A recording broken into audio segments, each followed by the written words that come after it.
Hello everybody, welcome to the channel. आज के इस वीडियो के अंदर हम लोग पढ़ने जा रहे हैं रेस्पिरेटरी फिजियोलॉजी। रेस्पिरेटरी फिजियोलॉजी को स्टार्ट करने के लिए हमारा पहला लेक्चर होगा और इस लेक्चर के अंदर हम लोग बेसिक चीज़ों को डिस्कस करेंगे। देखिए, जो हमारा थोरेक्स होता है वो बेसिकली दो इलास्टिक स्ट्रक्चर से बना हुआ होता है, जिनकी वजह से बेसिकली हम लोग रेस्पिरेशन कर पाते हैं। ठीक है, सो ये जो दो इलास्टिक स्ट्रक्चर्स हैं ये कौन सी हैं? एक तो हमारे लंग्स हैं और एक हमारी चेस्ट वॉल है। ठीक है, जो लंग्स होते हैं उनके पास एक चीज याद रखना, उनके पास एक नेचुरल टेंडेंसी होती है कि वो हमेशा इनवर्ड रिकॉइल करते हैं। तो lungs tends to recoil inwards and if you look at chest wall always tends to recoil outward. मतलब चेस्ट वॉल बाहर जाने की कोशिश करती है और लंग्स अंदर रिकॉइल करने की कोशिश करते हैं। ठीक है, कुछ इस तरीके से इनका अरेंजमेंट होता है। देखिए, ये ग्रीन कलर में मैंने बनाई है chest wall. Okay, it's a chest wall. ये यहाँ पर जो ब्लू कलर में है, स्काई ब्लू कलर में, दिस इज आवर लंग्स और एल्वेलाई वी कैन से। इसकी नेचुरल टेंडेंसी है कि ये हमारा इनवर्ड रिकॉइल होगा और चेस्ट वॉल आउटवर्ड रिकॉइल होगी। ठीक है, अच्छा, क्या आपको पता है कि इन दोनों स्ट्रक्चर्स को यानी लंग्स को और चेस्ट वॉल को बांध के कौन रखता है? तो that is our pleura. Pleura की दो लेयर्स होती हैं, एक तो विसरल प्लूरा जो कि अंदर एल्वेओलाई से जुड़ी हुई होती है, इसके क्लोज कांटेक्ट में होती है, और बाहर की साइड होती है पैराइटल प्लूरा जो कि चेस्ट वॉल से रिलेटेड होती है, इसकी तरफ होती है। तो इन दोनों के बीच में फ्लूइड होता है हमारे पास, प्लूरल फ्लूइड, जिसका फंक्शन हम जानते हैं कि दोनों के बीच में फ्रिक्शन रिड्यूस करना है और भी काफी सारी चीजें हैं। ठीक है, सो नाउ अब आप एक चीज देखिए कि जब लंग्स जो होंगे वो इनवर्ड रिकॉइल करेंगे तो जो visceral layer of the pleura है that will be pulled inwards, वो अंदर की तरफ जाएगी। ठीक है, और जो चेस्ट वॉल है उसकी टेंडेंसी है बाहर जाने की, तो उससे जुड़ी हुई है पैराइटल लेयर ऑफ प्लूरा। तो parietal layer of pleura will also will be pulled outwards. ठीक है, so parietal pleura is pulled outwards and visceral pleura is pulled inwards. और ये जो पुलिंग होती है ना कि विसरल प्लूरा अंदर की तरफ पुल हो रहा है और पैराइटल बाहर की तरफ, इसकी वजह से स्टूडेंट्स हमारे पास नेगेटिव इंट्राप्लूरल प्रेशर बनता है। आप जानते होंगे नेगेटिव इंट्राप्लूरल प्रेशर आपने सुना होगा, it is about -5 centimetre of water. So ये नेगेटिव इंट्राप्लूरल प्रेशर इस वजह से बनता है, दैट इज द रीजन। ठीक है, अच्छा, ये तो हमने तब बात करी है जब नॉर्मल सिचुएशन है। अगर हम लोग सेपरेट कर देते हैं इन अ हाइपोथेटिकल केस, अगर हम सेपरेट कर देते हैं एल्वेओलाई को और चेस्ट वॉल को, तो क्या होगा? देखिए, मेरी बात सुनिए, अगर हम लोग एल्वेओलाई और चेस्ट वॉल को अलग कर देते हैं तो एल्वेओलाई जो होंगी वो कुछ इस तरीके से, यानी जो हमारे लंग्स होंगे सिकुड़ जाएंगे, श्रिंक हो जाएंगे इस तरीके से, और उनमें जो उनकी कैपेसिटी होगी that will B only 500 ml, सिर्फ उतना ही कैपेसिटी उनकी रहेगी और वो श्रिंक हो जाएंगे ना उस वजह से। चेस्ट वॉल जो होगी ये इसकी टेंडेंसी होती है ना बाहर आउटवर्ड रिकॉइल करने की, तो ये बाहर निकल जाएगी और ये इतना बाहर निकल जाएगी कि अब 3.5 लीटर यहाँ पे कैपेसिटी बन जाएगी, 3.5 लीटर एक्सटेंड हो जाएगी। ठीक है, इतना स्पेस बन जाएगा, इतनी वॉल्यूम आ सकेगी। ठीक है, लेकिन आपको पता है नॉर्मली क्या होता है कि इन दोनों स्ट्रक्चर्स को जो हमारी प्लूरा है parietal pleura and visceral pleura, they bring them together. Okay, they bring them together. तो जब ये इनको पास ले आती है ना, प्लूरा इन दोनों को बांध के रखती हैं, चेस्ट वॉल को और एल्वेओलाई को, तो इसकी वजह से, so because of this thing the inward recoiling tendency of lung is fantastically compensated by outward recoiling tendency of the chest wall. मतलब ये अगर अकेली छोड़ी जाएगी तो बाहर भागेगी और अगर इसको अकेले छोड़ा जाएगा तो ये श्रिंक हो जाएगा, अंदर की तरफ रिकॉइल होगा। तो अगर प्लूरा आ जाएगी बीच में तो क्या होगा, एक बैलेंस सा बन जाएगा। जो आउटवर्ड रिकॉइलिंग टेंडेंसी है चेस्ट वॉल की और इनवर्ड रिकॉइलिंग टेंडेंसी है एल्वेओलाई की, ये दोनों कंपनसेट हो जाएंगे। तो इस तरीके से जब ये चीज होगी तो इन दैट केस क्या होने वाला है स्टूडेंट्स, इन दैट केस ये 500 ml नहीं रहेगा और ये 3.5 लीटर नहीं रहेगा, देन एक एक सीधा सा एक इन दोनों को मिला के बीच की सी एक 2.5 लीटर कैपेसिटी बनेगी जब प्लूरा इन दोनों को होल्ड करके रखेगी। तो ये जो 2.5 लीटर कैपेसिटी है, ये वॉल्यूम है, इसको हम कहते हैं functional residual capacity, in short will call it FRC। तो जो फंक्शनल रेसिडुअल कैपेसिटी है विच इज 2.5 लीटर्स, ये 2.5 लीटर्स कब होती है? ये कब होती है? Number 1 case, it is very important thing, question आता है इससे कि इलास्टिसिटी ऑफ लंग जब चेस्ट वॉल की इलास्टिसिटी के बराबर होता है तब, ठीक है।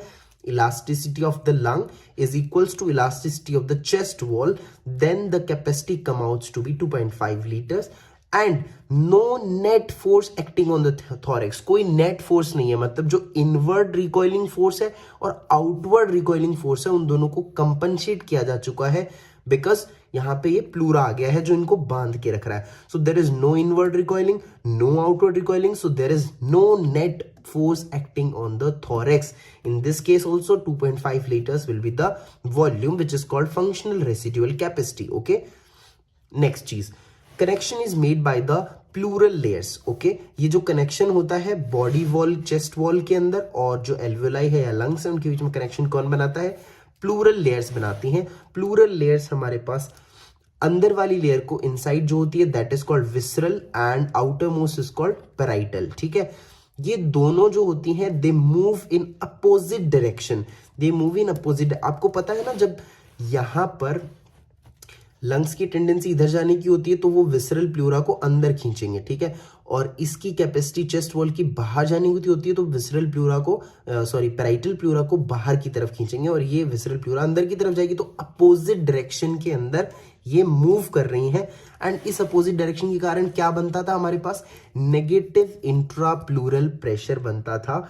एंड यू नो, इस नेगेटिव इंट्राप्लूरल प्रेशर के अंदर लिम्फेटिक जो सकिंग होती है, लिम्फेटिक्स की, लिम्फ की सकिंग होती है, that also contributes in this negative intrapleural pressure. Okay, so lymphatics suck out from here which contribute to this negative intrapleural pressure. Now let's see clinical case. अगर कई बार ऐसा case आता है कि कोई चाकू छुरी लग गई है, कुछ एक्सीडेंट हो गया जिसकी वजह से थॉरेक्स में घाव हुआ है या फिर जैसे direct step on the thorax हो गया है ना, डायरेक्ट स्टेप किया गया है, तो इस केस के अंदर क्या होगा कि जो पेराइटल और जो अपनी चेस्ट वॉल है और जो लंग्स हैं, देखो इन केस अगर मान लो कि यहाँ डायरेक्ट ऐसे छुरी घुसाई जाएगी तो क्या होगा? चेस्ट वॉल और जो हमारे एल्वेलाई है इसके बीच में क्या होगा? कनेक्शन लॉस हो जाएगा या फिर सेपरेशन हो जाएगा, फट जाएगा ये, ठीक है। अब इस केस के अंदर क्या होगा? Patient will be presented as expanded chest. आप देखोगे तो पेशेंट किस फॉर्म में आएगा? उसकी चेस्ट जो होगी वो बहुत ज्यादा एक्सपेंडेड होगी। अच्छा, कई बार हम ये समझ लेते हैं देख के कि अगर चेस्ट वॉल एक्सपेंडेड है तो फिर भाई साहब इसके लंग्स भी फूल गए होंगे अंदर से, लेकिन ऐसा नहीं होता है दोस्तों। यहां पर चेस्ट वॉल, जो चेस्ट होती है ये तो एक्सपेंड करेगी और जो लंग्स होंगे दे विल कोलैप्स, ठीक है, दे विल कोलैप, एटिलेक्टेसिस होगा। Okay, and air entry will be reduce because lungs are collapse, ठीक है। So this is a very important clinical case and let's move forward. हम लोग देख रहे हैं disorders that reduce the elasticity of the lung. Let's see disorders हमारे पास कौन से हैं। देखो, दो टाइप के डिसऑर्डर्स हम लोग पढ़ेंगे। एक तो वो डिसऑर्डर्स जो लंग की इलास्टिसिटी को रिड्यूस करते हैं, एक वो डिसऑर्डर्स पढ़ेंगे हम लोग जो कि चेस्ट वॉल की इलास्टिसिटी को रिड्यूस करते हैं। तो देखिए, disorders that reduce the elasticity of lung, सबसे पहले हमारे पास है एम्फाइसीमा एंड ओल्ड एज। देखिए, इन दोनों केसेस के अंदर चेस्ट वॉल का एक्सपेंशन हो जाता है। अब चेस्ट वॉल जो होगी एक्सपेंड होगी तो द नेट फोर्स किधर लगेगा? बाहर की तरफ लगेगा, क्योंकि इन केसेस में देखो बुढ़ापे में, एम्फाइसीमा में लंग्स जो होते हैं वो वीक हो जाते हैं। अब भाई साहब, जब लंग्स वीक हो जाएंगे तो लंग्स इनवर्ड फोर्स या इनवर्ड रिकॉइल नहीं कर पाएंगे। लंग्स वीक हो गए तो नेट फोर्स किधर लगेगी? बाहर की तरफ लगेगी। Okay, so these are the two disorders in which chest wall expands because net force is outwards. Okay, अच्छा, नॉर्मल थॉरेक्स की शेप कैसी होती है? Normal thorax is transversely elliptical. Transversely elliptical होता है नॉर्मल थोरेक्स, ठीक है। अच्छा, इसका मतलब क्या हुआ कि एक तो ये एंटीरियो पोस्टीरियर डायमीटर हो गया, ये ट्रांसवर्स डायमीटर हो गया। तो अगर ट्रांसवर्सली एलिप्टिकल है तो इसका मतलब जो ट्रांसवर्स डायमीटर है it is more than the antero posterior diameter, okay.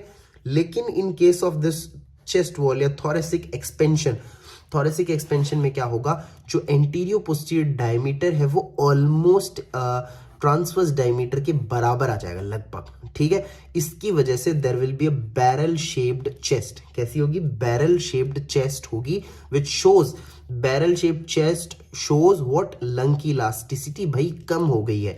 ये पूरा हमने लंग की इलास्टिसिटी से रिलेटेड पढ़ा। तो what does this barrel shaped chest shows?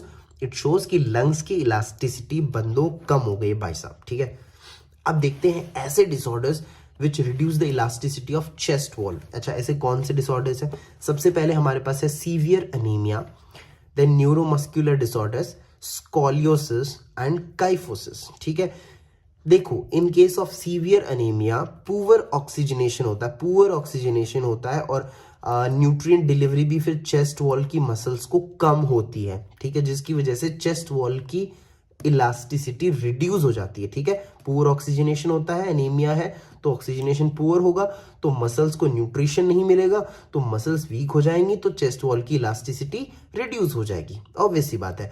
And neuromuscular disorders में जैसे माइस्थेनिया ग्रेविस हो जाता है चेस्ट वॉल का, in that case scoliosis, kyphosis, in all these cases. देखो, हमने ऊपर देखा था कि जब लंग्स की इलास्टिसिटी रिड्यूस हो जाती थी तो नेट फोर्स बाहर की तरफ लगता था और चेस्ट एक्सपेंड हो जाती थी, है ना, बैरल शेप चेस्ट, है ना। बट हियर यहाँ पे क्या होगा, यहाँ पे chest wall will be pulled inward by the lung, क्योंकि यहाँ पे लंग्स इस बार स्ट्रॉन्ग है, चेस्ट वॉल जो है उसकी इलास्टिसिटी रिड्यूस हो गई है, तो नेट फोर्स कहाँ लगेगी? इनवर्ड्स लगेगी। So this is the basic of this actually unit, respiratory physiology. अगर आपको अच्छा लगा तो कंटिन्यू कीजिए, आगे प्लेलिस्ट देखिए, बहुत भर के वीडियोस हैं हमारे पास।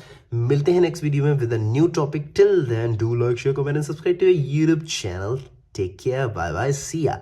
अच्छा तो हम चलते हैं, फिर कब मिलोगे? भाई अगले वीडियो मिलूंगा, कहाँ जाने वाला हूँ, बस यहीं आपके साथ रहेंगे।